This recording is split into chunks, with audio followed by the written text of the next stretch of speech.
Soleil. Bonjour, vous m'avez demandé de faire l'analyse du texte qui représente le coup de foudre entre Manon Lescaut et Desgrieux. Pour commencer, il faut savoir que l'abbé Prévost, de son vrai nom Antoine de Prévost, de son pseudonyme Abbé Prévost, a décidé d'exploiter des éléments de sa vraie vie afin de raconter une histoire d'amour qu'il a intitulée L'histoire du chevalier Desgrieux et de Manon Lescaut, publiée en 1731. Je vais à présent passer à la lecture expressive. Je vous ai dit que j'étais pas prête. J'avais marqué le temps de mon départ d'Amiens. Hélas, que ne le marquai-je un jour plus tôt? J'aurais porté chez mon père toute mon innocence. La veille même de celui que je devais quitter cette ville, étant à me promener avec mon ami qui s'appelait Tiberge, nous vîmes arriver le coche d'Arras et nous le suivîmes jusqu'à l'hôtellerie où ces voitures descendent. Nous n'avions pas d'autre motif que la curiosité. Il en sortit quelques femmes qui se retirèrent aussitôt, mais il en resta une fort jeune qui s'arrêta seule dans la cour, pendant qu'un homme d'un âge avancé, qui paraissait lui servir de conducteur, s'empressait de faire tirer son équipage des paniers. Elle me parut si charmante que moi, qui n'avais jamais pensé à la différence des sexes, ni regardé une fille avec un peu d'attention, moi, dis-je, dont tout le monde admirait la sagesse et la retenue, je me trouvais enflammée tout d'un coup jusqu'au transport. J'avais le défaut d'être excessivement timide et facile à déconcerter, mais loin d'être arrêtée par cette faiblesse, je m'avançai vers la maîtresse de mon cœur.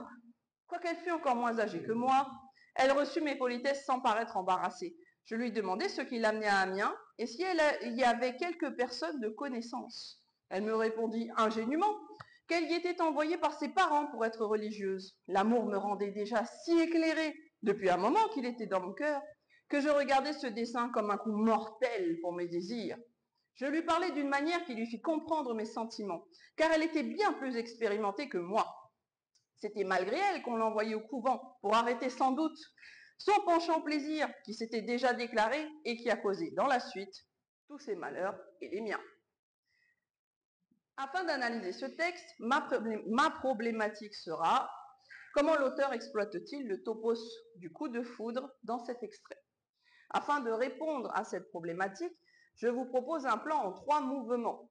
Nous commencerons par « J'avais marqué le temps de mon départ jusqu'à son équipage et ses paniers », qui est la balade avec son ami Tiberge. Dans le deuxième mouvement, elle me paraît si charmante jusqu'à... je ne sais plus. De maîtresse de mon cœur.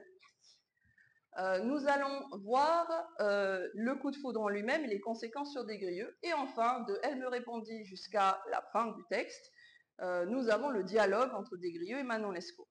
À présent, je vais passer à l'analyse linéaire. Dans la première phrase, j'avais marqué le temps de mon départ d'Amiens. Nous avons une information du personnage qui nous dit qu'il retarde son retour chez lui.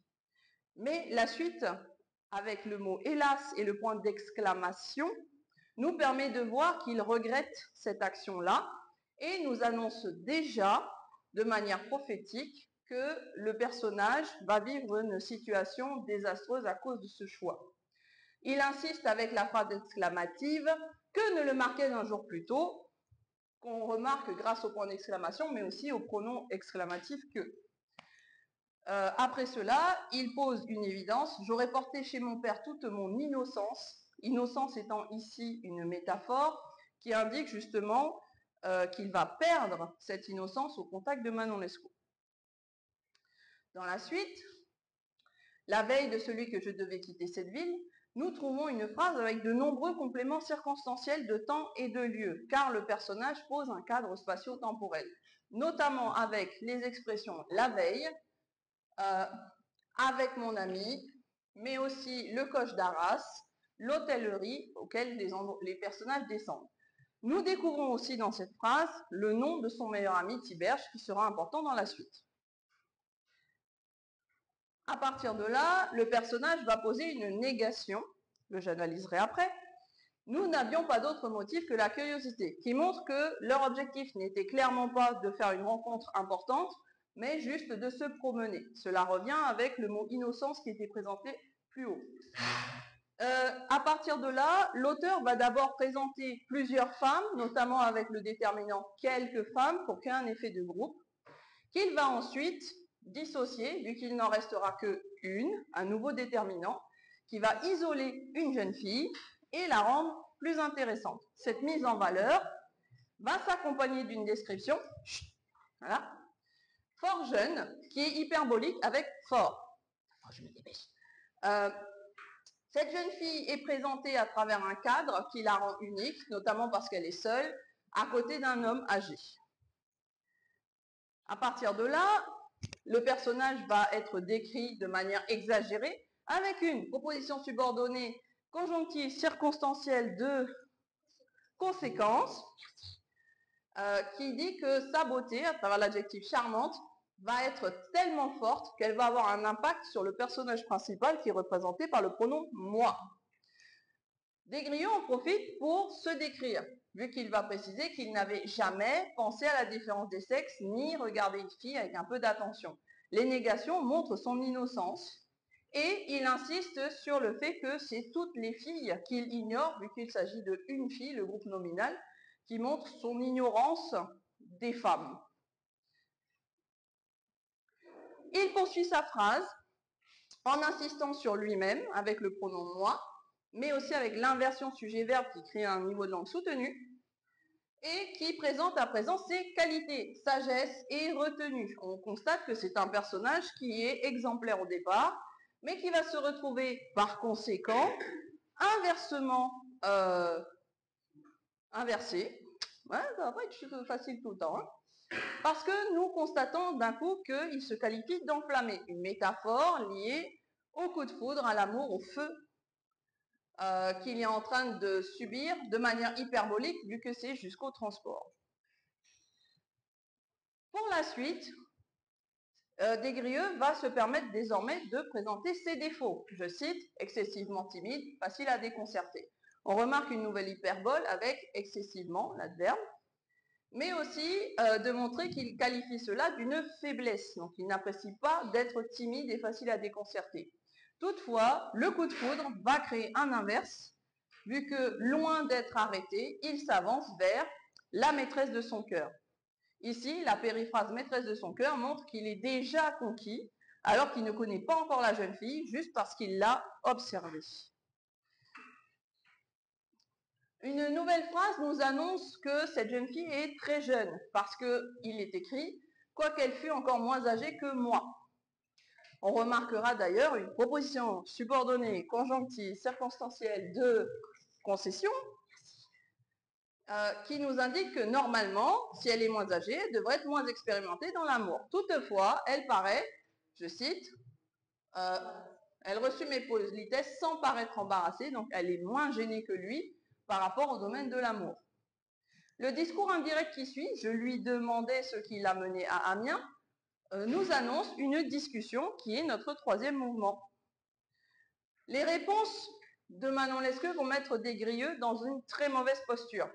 Parce que déjà, lorsqu'elle répond de manière ingénue, ce qui sous-entend qu'elle est innocente, elle annonce surtout un destin qui les empêchera d'être ensemble. Elle est censée devenir religieuse. La personnification de l'amour, dans « L'amour me rendait déjà si éclairé », nous montre l'intensité de son émotion qui devient une vraie personne, qui est plus puissante que lui. Car cet amour, justement, le rend malheureux tellement fort que nous trouvons une hyperbole, coup mortel pour ses désirs.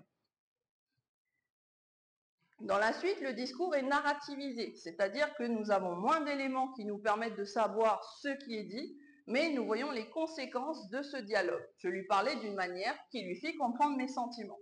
Nous savons donc que Des Grieux avoue son amour à Manon Lescaut, même si nous ne savons pas les mots choisis. Car elle était bien plus expérimentée que moi, nous voyons une forme d'insistance, car c'est la deuxième fois que son expérience est citée, et en plus il y a un comparatif de supériorité, plus que autour de l'adjectif, qui nous permet de dire que Manon Lescaut est libertine. C'était malgré elle qu'on l'envoyait au couvent, nous permet de confirmer ce libertinage, car ce n'est pas son propre choix. Elle ne souhaite pas devenir religieuse par ambition ou par projet, et le couvent ici est présenté comme un enfermement ou une prison.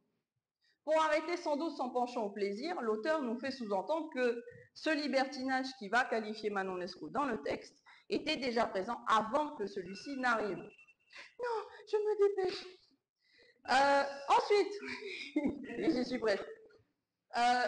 L'extrait se termine avec une nouvelle prophétie, comme quoi ce libertinage va causer les malheurs de Manon Lescaut et les siens, donc c'est une annonce funeste.